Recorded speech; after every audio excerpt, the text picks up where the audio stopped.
Hi, my name is Nadine Perez, and I will be addressing the roles and responsibilities of special education teachers. So, special education teachers play many roles and have numerous responsibilities that go far beyond teaching. Their roles and responsibilities can be broken down into four major components, such as supportive learning, improving and planning, collaboration, and upholding professional expectations.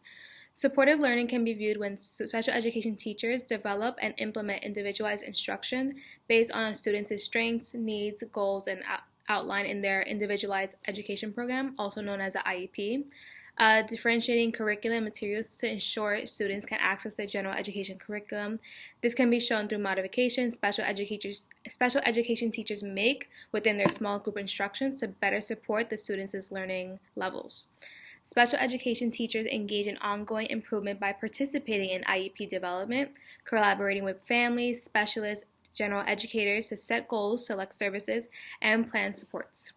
Making data-driven decisions to shape instructions, interventions, and evaluations as well, while simultaneously pursuing professional development to keep up with the latest research, tools, technologies, and best practices in special education. Special education teachers improve their professional development by working together with general educators, administrators, related service providers, and families to develop full intervention plans. They often are leaders and advocates for inclusive practices, disability awareness, equal policy as well. One of the many remarkable attributes of a special education teacher is their ability to share their knowledge by mentoring new teachers, guiding paraprofessionals, and participating in projects to improve schools. Special education teachers uphold high ethical standards by complying with legal requirements such as IDEA, ADA, and Section 5004, which ensure equal opportunity and legal protection. They preserve the confidentiality of student records and personal information, while also promoting diversity, inclusivity, and advocating for students' rights to fair treatment, appropriate placement, and supportive learning environments. General education teachers, like special education teachers, have important and interconnected roles in schools. They promote learning by providing high-quality standardized instructions, differentiating diverse learners, and collaborating with special education teachers as well to make modifications. They improve their planning practice by making data-driven decisions, reflecting on their teaching, and working with other colleagues. They also grow professionally by following educational rules and regulations, keeping confidentiality, displaying cultural competence, and communicating appropriately with children, families, and staff. I feel like I possess several dispositions that will help me become a successful teacher. First, I have a deep sense of empathy and patience, which allows me to understand kids' various backgrounds and respond calmly and thoughtfully to their needs.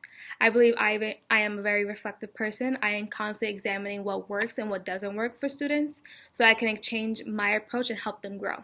I say this often, but I am very grateful for my position now as a paraprofessional because it has allowed me to get the hands-on learning I would get during my first years as a special education teacher. My position now allows me to be reflective with my approaches and also be collaborative with my colleagues. I appreciate all the knowledge I have gained while collaborating with my colleagues because they allowed me to see the various approaches each student would need that may not work for others.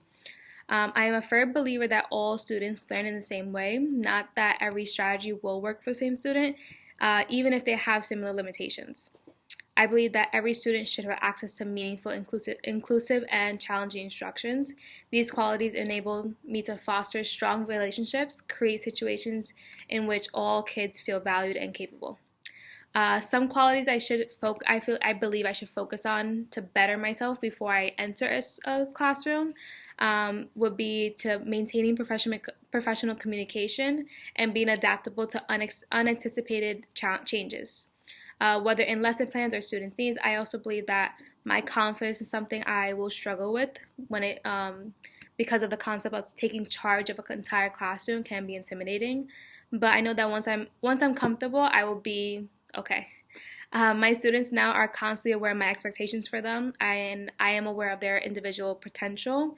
By acknowledging both my strengths and the areas where I need to develop, I feel more equipped to enter my profession and with self-awareness, resilience, and a dedication to ongoing growth. Personal bias, whether conscious or unconscious, can have a considerable impact on teachers' expectations of their students and as well as relationships they form with parents as well.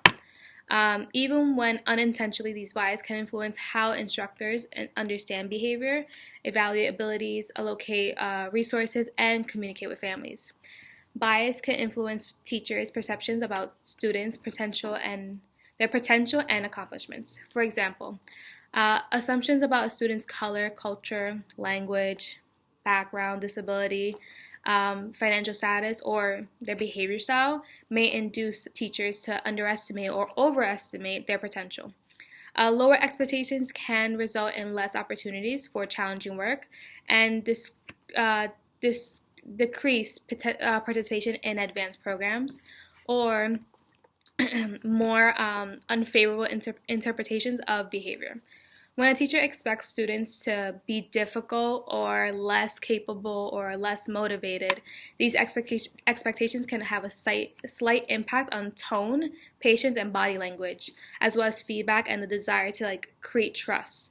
Students are extremely alert and can see when they are being treated differently, which can lead to a disengagement, mistrust, or feelings of exclusion.